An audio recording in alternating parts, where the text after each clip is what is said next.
technology has changed the way we are learning, we are reacting to people, uh, the way we are imbibing. Okay, and this is one of the really important things I want to share with you because it has a social impact, it has a cognitive impact, it has a physical impact. Okay, so there's a simple theory that engaging is inversely proportional to the volume of messaging we get. It's very easy to reach out to people, extremely easy, but it's very difficult to engage with them.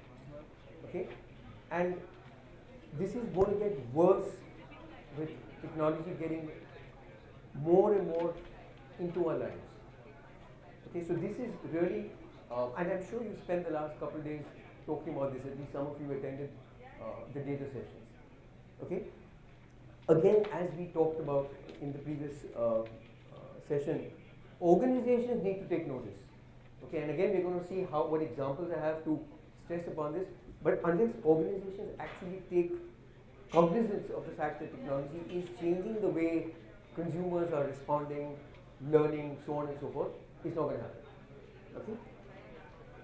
Let's go on to the next slide. This is again pretty easy for those of us who've been familiar with India. There is a distinct shift to new consumers' behavior. Alright? And I don't know whether we're doing it.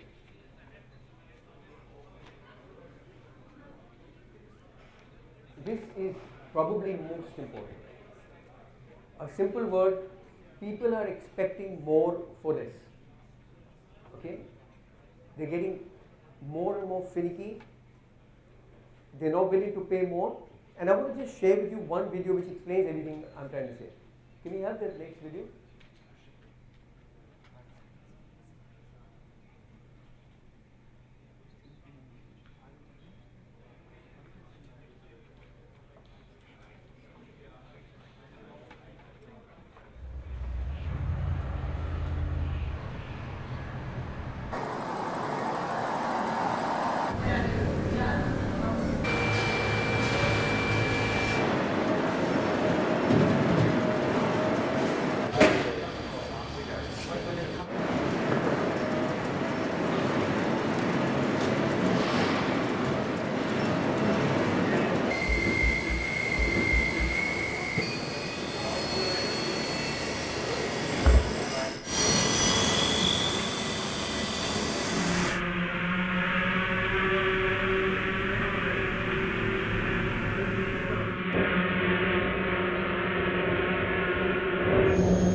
So I think many of you are familiar with this. It's also happening in India. Of course, it's not really commercialized yet, but it's just an example of what consumers are expecting.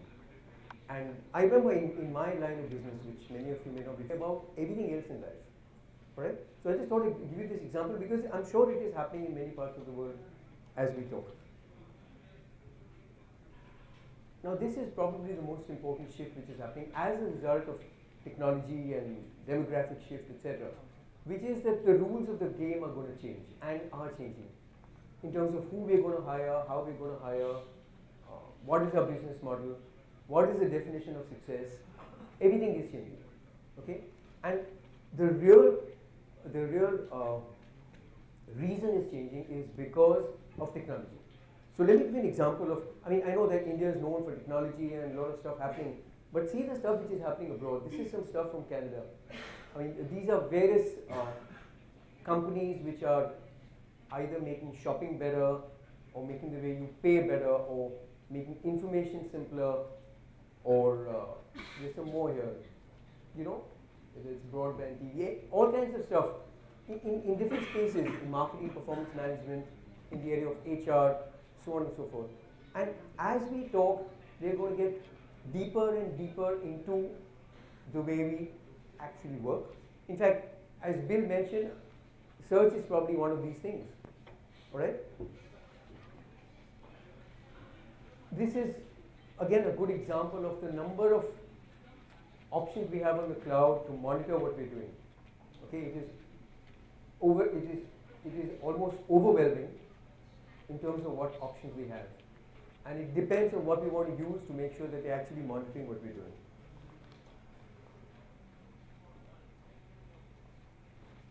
So this brings me to the main part of my talk, which is we have reached a stage where technology has not only empowered business people and marketing people. So let me try and explain to you that one of the key things which is happening as a result of being empowered is consumers have the right to share what they feel. Okay, and in India it's never been the case. All our government machineries have been extremely poor. But with the revolution which is happening in the world, and India is no exception, we have stuff like Twitter and Facebook and whatever else, which is making it extremely easy for consumers to voice their views, good, bad, ugly, all right? And it's also becoming dangerous, as the next example will indicate. I'll come back to this. Let me give you this example and I'll come back to this. Can we get this video? Give me 2 seconds. So there was this case a few years ago where the guy had a guitar. It's a very famous example for those of you who are familiar. And while transporting it, they broke it. Okay. He tried for close to 9 months to a year to get them to do something about it. And he gave him some minor vouchers and stuff like that. He got really angry. And he's a musician, right? So what could he do? So he wrote a song. Can we have that?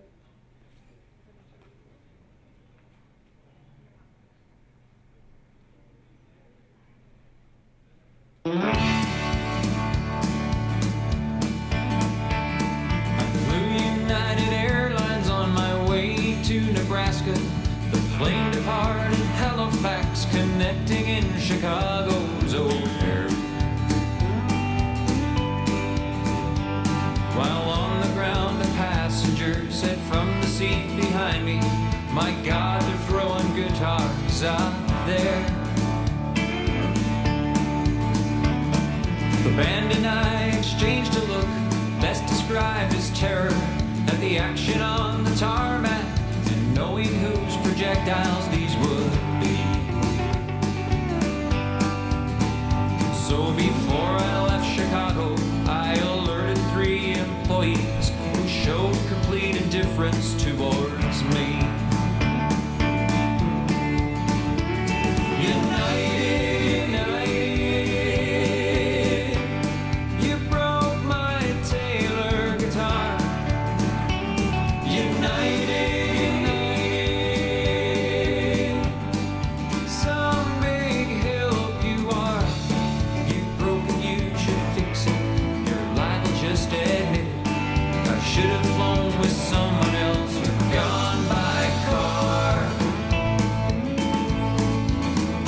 Cause United breaks guitars. Okay, so basically, let's just spend some time on this. What did they do wrong? As simple as that. It took them a long time to actually figure out what to do. And before that, this video went viral, and I believe it's got some 15 million views. There was a lot of negative publicity. The stock price went down. They had some huge losses.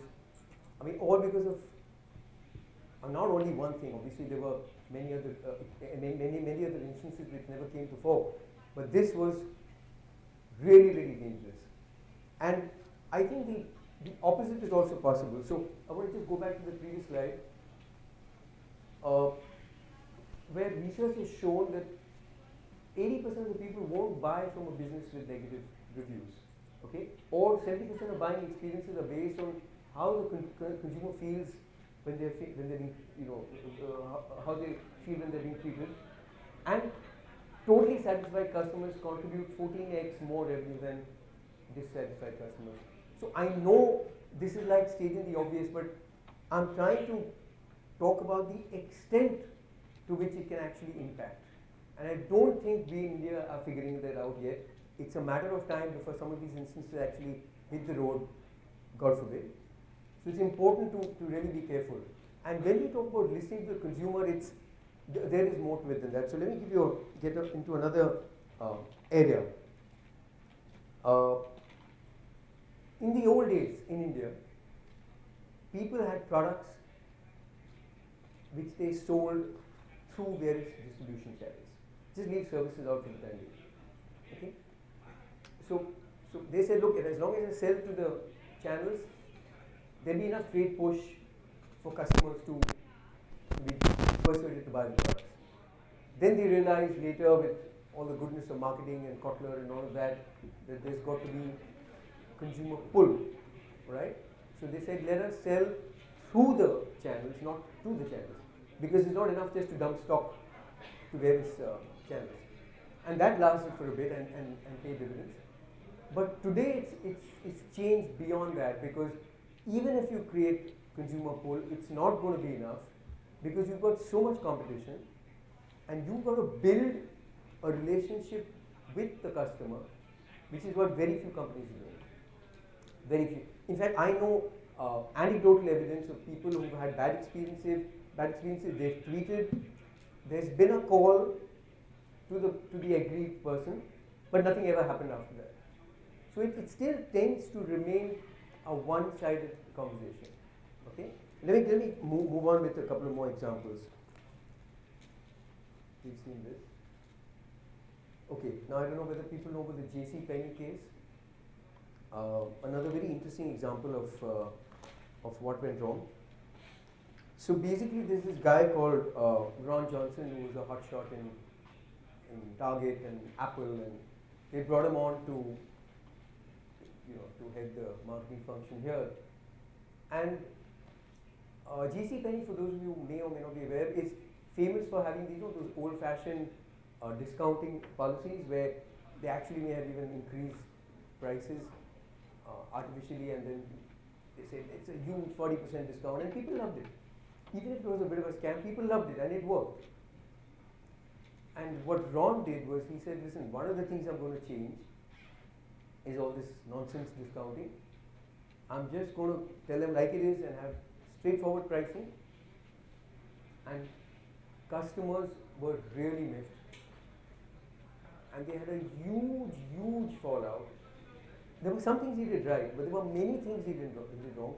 And one of the key things was he didn't listen to the consumer. And listening to the consumer doesn't mean just going out and doing a simple survey. It means constant engagement. And that is really the focus of my discussion. And maybe after the presentation, I'll be open to having a few questions to explain what I really mean. It's not about doing conventional market research. It's not going to get you anywhere. Okay? And being from the industry, being in the business, we do a lot of conventional research, but I'll be the first to say that it's not going to get you where you need to be. And J.C. Penney is a great case where he changed the rules without checking with the customer, and again, stockholder value dropped, everything else, he lost his job, so on and so forth. Okay? So this, for those of you who watch Mad Men, is I just want to explain to you that a lot of us have done market research, okay? But the consumer is not just one speck in the Excel sheet. The consumer needs to be exactly what these guys are. The inner circle. But how many of us as marketers can put our hand on our heart and say that we actually treat our consumers or customers in this way, or in this fashion, or with this importance? Okay? We've got to realize that consumers are smart, that they're changing. And it's possible that a lot of them are interested in giving us feedback, in having a two-way relationship, and actually be interested in the growth of our brands, because they love the brands. So I think this is something we need to start beginning to get to terms with. It's not about selling to the channel, it's not about selling through the channel, it's about having a two-way relationship with customers, because that's the way it's going to be in the future. Okay, so the customer is almost likely to be our trusted advisor. And how else do you do it unless you build a different kind of model in the way you work with consumers? Okay? In fact, research has shown that, that companies which have adopted models like this, but seriously listening to the consumer, have actually increased revenues, have actually had higher customer retention, and therefore increased profits. And what does it mean? What do you need to do? Engage, validate, optimize, and innovate. The first three are fine, they're fairly straightforward. Innovate is important because I don't know whether many of us have actually been in inside programs or research programs where the consumer helps co-create concepts with us. Okay? So those days are gone where you sit down with the advertising agencies, you prepare a concept, you go to the consumer and say, how does this look? Those days are gone. We've got a new era where we're actually constantly talking to consumers, and consumers who care for us, consumers who we are engaged with, who can help co-create concepts. And those concepts are more likely to actually work in the marketplace than concepts that are created by people sitting in an air-conditioned room. Okay, it's a no-brainer. And finally, what's really important is how well do we know our customers? How well do we stay connected with our customers? And how do we keep our customers engaged? I think these are the three mantras we need to focus on because the rules of the game are changing much quicker than we think they are, even in a country like India. And we've seen crazy changes. For instance, many of you may not be in businesses like agriculture, but we know that farmers who we work with, they're connected because they've got smartphones as well. So things are going to change far more rapidly than you can ever imagine. Thanks a lot.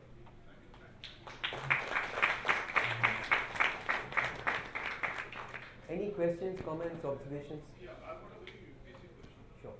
In the last decade, in industry, in normal life, and otherwise, but can you believe it? The subject which you're talking is the most important subject. When you travel abroad to any country which got independence, even after us, they are, in my view, they are really listening. But in India, I'm sorry, they don't listen. They don't care. Who cares? Can we ever get that environment here in India? I don't. No, I agree totally. What is happening is there are people who are listening who realize that there is a role which, let's say, people like me can play. But this is not about the role I can play. This is about their orientation into changing the way conventional insights management is done. Because it's like saying advertising has changed. Okay, I showed you some of these companies, many of them are into advertising platform building and stuff like that, which companies in India have started doing. So if advertising is changing, why can't market research or the way we engage with customers? So there are two parts to what you're saying. One is I agree with you, everyone does not do enough consumer work. But I'm going one step beyond. Even the traditional method of doing consumer work is not going to help. Unless we are constantly connected with our consumers and listening to them. You know, that one thing is to actually do research, but the second is to listen to your customer. And that can only be done by engaging with them in a two-way relationship. See, my research says that it's basically the kind of a market India is. They don't care. That kind of a competition which will come in, everybody will start listening. You see, that's But you're right, but that's happening in most places. I think you name the vertical and it's fairly competitive. I would say that one of the reasons why people are not really listening, the companies are not listening to their clients, and I'm not supporting them is because we are at 1.2 billion, come up with something. But yeah, that's what my opinion would be on those lines. Coming to the question, was a nice talk, and I agree to a lot of points that you said. One of the questions that I have running in my mind is, what are the two innovations that you see are coming up, or the ways in which companies can improve their customer listening skills? Like, we have talked about, why it is important, but I want to focus more on how we can do it. Okay, so let me explain just for everyone what conventional insights is and what the world is moving towards. Conventional insights is about either doing ad hoc consumer engagement. You want to test a new advertisement, you want to test a new product, you take that prototype to the consumer and test. And the second part of research is regular tracking studies every quarter or regular customer satisfaction studies every quarter. Now that is okay, but it's still not listening. So the world is moving in a different direction where we're setting up communities comprising of our customers, okay, preferably contactable on the mobile. As Bill says, got to be mobile ready, because today if you're online, you can easily get it on 3G or Wi-Fi on your mobile. And this set of consumers is exactly this.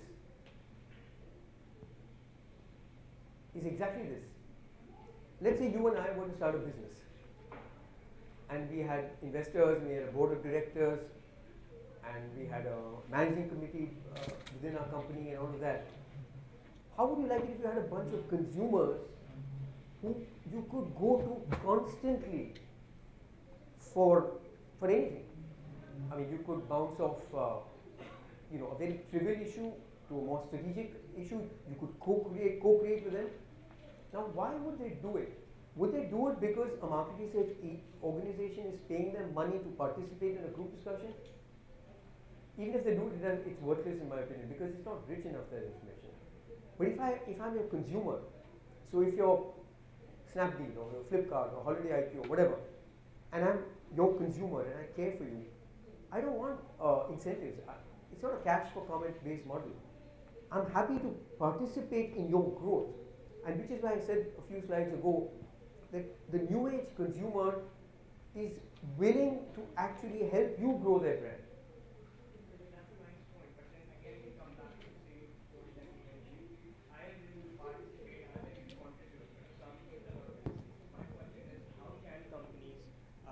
Or what is one mechanism that I as a company can implement to listen to my customers in a better fashion, or just remove the noise and just let that feedback, the honest feedback, come to me. So like I said, I don't think companies can do it internally.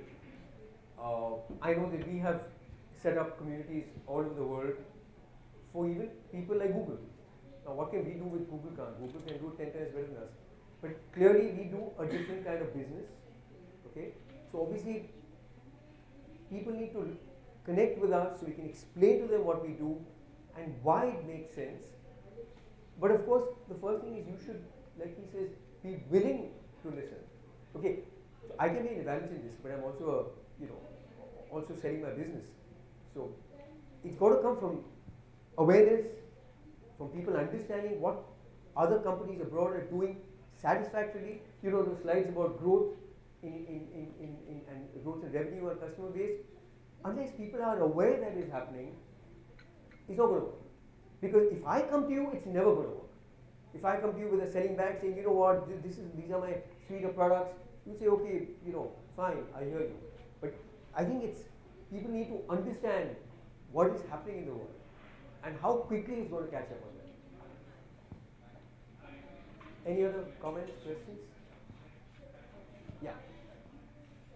Sorry, I think the lady there. Yeah. So in one of your slides, it was written that 80% of the consumers won't buy from the business who have negative reviews.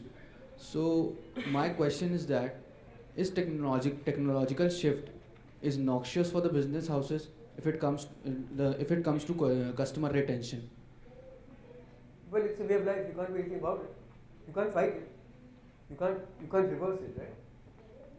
So You just got to work. But sir, somewhere it is very noxious for the business houses because the consumers are the Google is free and they access very easily and they can find the best.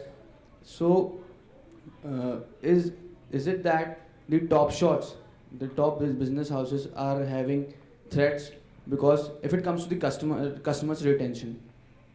Of course, you're absolutely right. In fact, that is one of the opportunities I'd like to touch upon, that in today's day and age,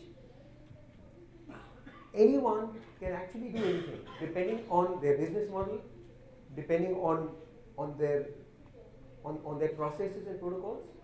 So I would treat it as an opportunity more than a challenge. All you have to do is accept that the rules of the game are changing. You don't have a choice. Look at it this way: 20 years ago, when there were no mobile phones, things were totally different. But now things have changed so drastically that you don't have a choice. You just got to be ahead of the game. So the purpose of my talk about people matter and empowered customers is to make everyone aware that even conventional insights is just not enough. You just got to go way ahead. And luckily, we are not as advanced as the West, so we can look at them and see what's happening. It's so easy for us. It might be so much more difficult for the people in the West. Okay? I think the lady had a question.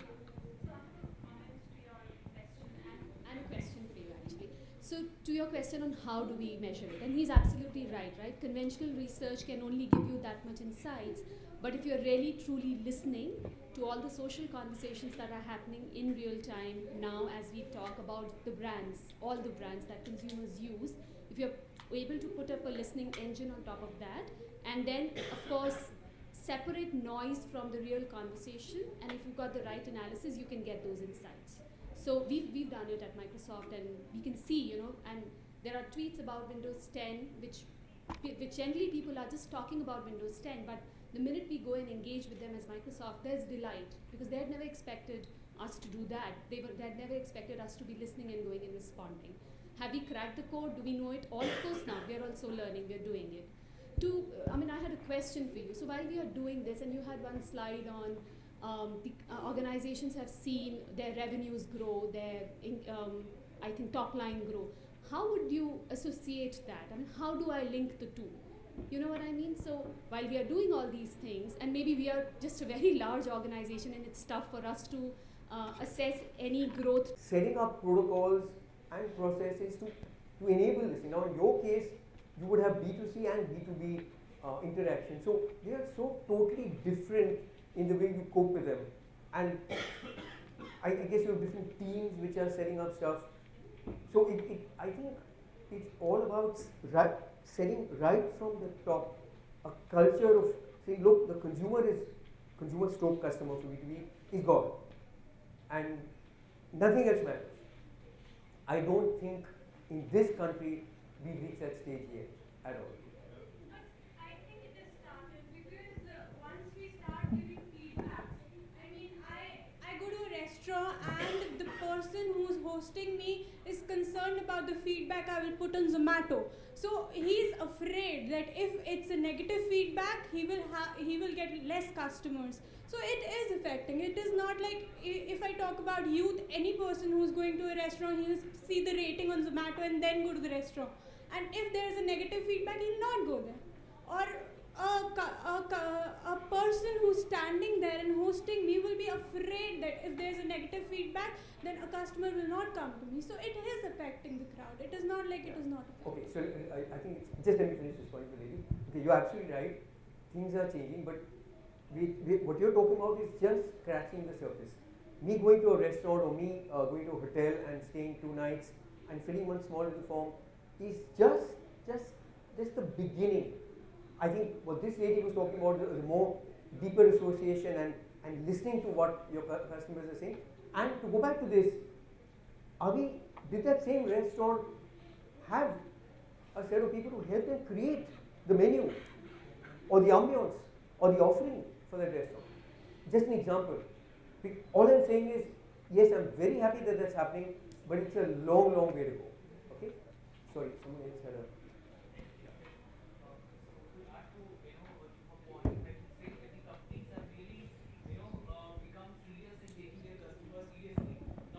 can't take their customers for granted, because they know if they want to upsell their products, or if they want to make more customers, they have to take their customers very seriously. So that's the reason they are increasing budgets on their social media marketing. They are opening many multiple channels for the customers to come and give their feedback. Whenever any complaints comes, they ensure that it's resolved in a fixed turnaround time.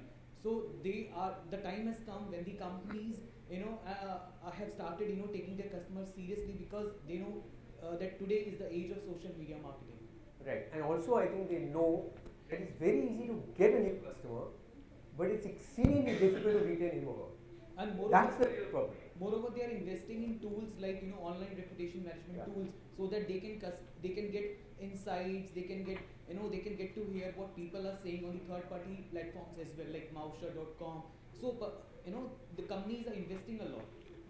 But it's good to hear that. It's good to, but it's not everyone. It's good to hear that. Yeah, I think the gentleman in the back.